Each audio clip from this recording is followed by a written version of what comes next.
1 light tank, or 2 light tanks, excuse me, and 1 tier 2 artillery. We're actually going for the exact same setup as the opening set. Yeah, yeah. That actually took place on Abbey. Yep. It's actually exactly the same setup. So when it comes to SPG, Armed and Dangerous opting really strangely enough for that Bison tier 2, while the Fadiq Bale is still going on with that Panther that brought them so much damage actually during the opening set. Now we've got 2 T62s on the Fadiq Bale side. And actually it looks like, and a nice firefight coming out here in the central area right now. Yes, indeed. They're both rushing that hill, and this Armed and Dangerous completely team. being chased down actually. Armed and Dangerous like running for their lives right now. Yep. And actually, I believe the Fadiq Bale team, actually, they prefer mobility over just straight up firepower. I mean, that's so far that's what we've seen. And Armed and Dangerous with down 1 scout right now. One of their T1s, player Arky, was taken out courtesy of a Strange player, Strange TW and his T69. Actually, this tank's going to go down right now. Yes. First blood going. Actually, each team losing 1 tank apiece. Yeah, indeed.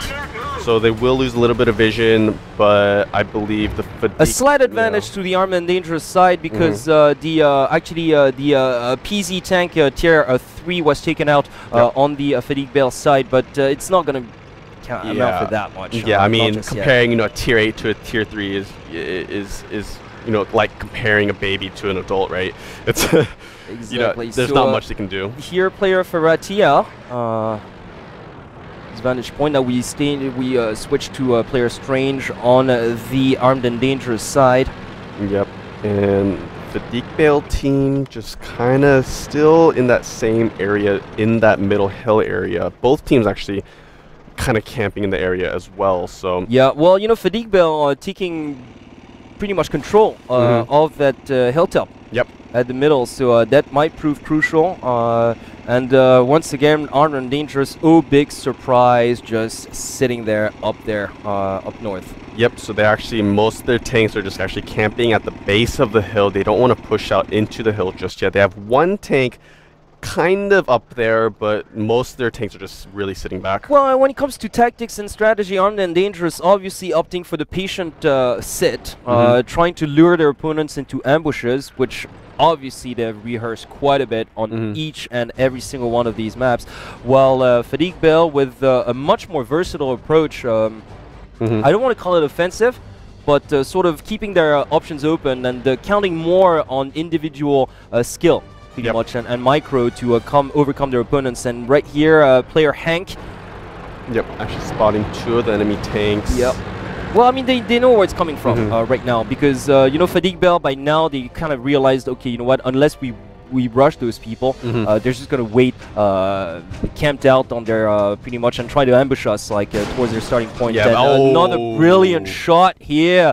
Yeah. Brilliantly done. That was courtesy of an MX-13 tier 8 light tank, actually, player Faratia.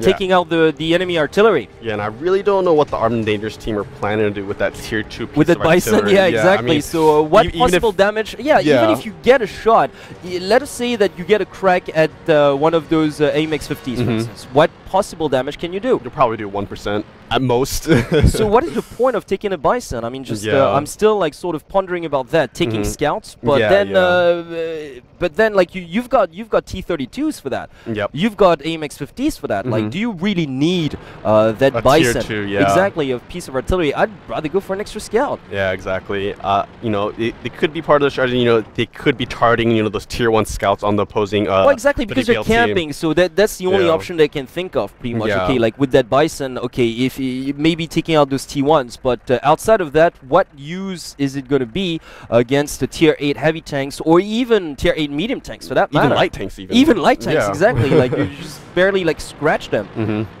Exactly. It's laughable. It's like attacking a tank with pretty much a slingshot. Yeah. With like a spaghetti stick, just slapping. No, it's just armor. once again a pretty strange kind of tank selection on that front. And now once again, Armed and Dangerous just camping. Yep. Pretty much. Yep. Camping As expected, still camping. So we're down to 5 minutes here on the clock. So a good 5 minutes still left, and so far, Well, as we've seen in the opening set on Abbey, Fadiq Bale's not the style to just wait, pretty much. So something tells me they're going to attempt something. Now, right now, they're pretty well camped out as well. They do have advantage in terms of position because they have squatted that hilltop.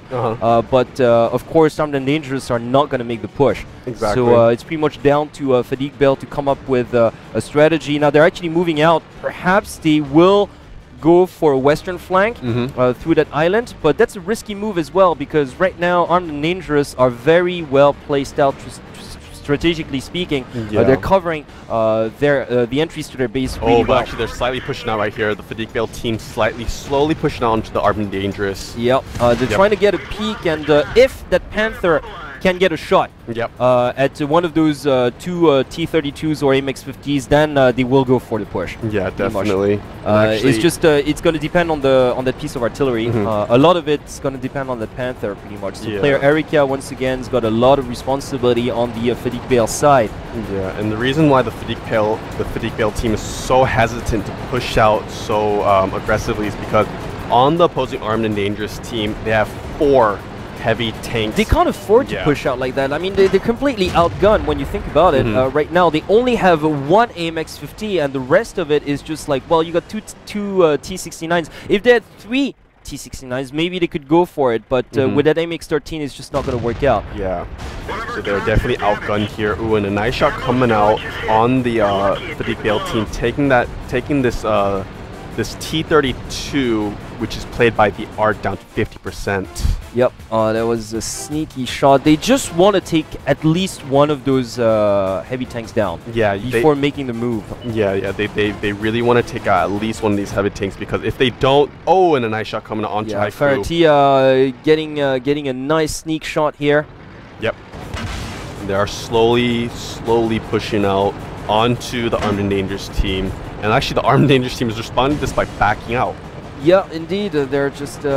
oh, actually, they're going in right now, as a matter of fact. Yep. So they're trying to go for a surrounding maneuver here. Wilson Cormac here just doing a breathing job. Almost. He almost had it in the face, and actually Haiku also gets taken out. Yes, indeed. Almost had it. It was brilliantly done. There was a gutsy move once again coming from the T69. Unfortunately, he was taken out. Now we're down to 3 heavy tanks, 2 MX-50s, and 1 T32. Yep, and finally that 1 Tier 7 light tank also on the Armed and Dangerous team.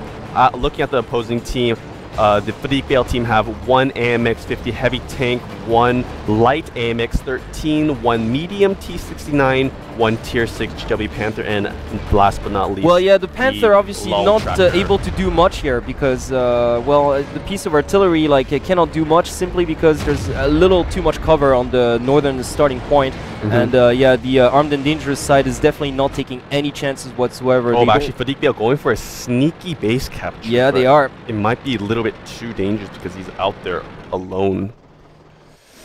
Yep. So he is trying to capture this base, and the Armed and Dangerous are trying to pull back just a little bit. So yeah, going for that base capture. Faratia, as a matter of fact, and yes, we've got player R123 as well, who's going for the capture. Yep. Well, actually, excuse me, they have 2 tanks over there. Yeah. So, is that 3? No, they got actually 3 tanks. And so right now, yeah, the basically from Armed and Dangerous, they're gonna have to. Well, they're actually regrouping because they realize, well, you know, we got to do something about this right now. I don't think they're gonna have the time to, though. Yeah, actually, almost 80 points left on that capture. 15 points left, 10 points left. It looks like this game might go to Fadiq Bale, and it will go to Fadiq Bale. Yes, definitely. Great play coming out.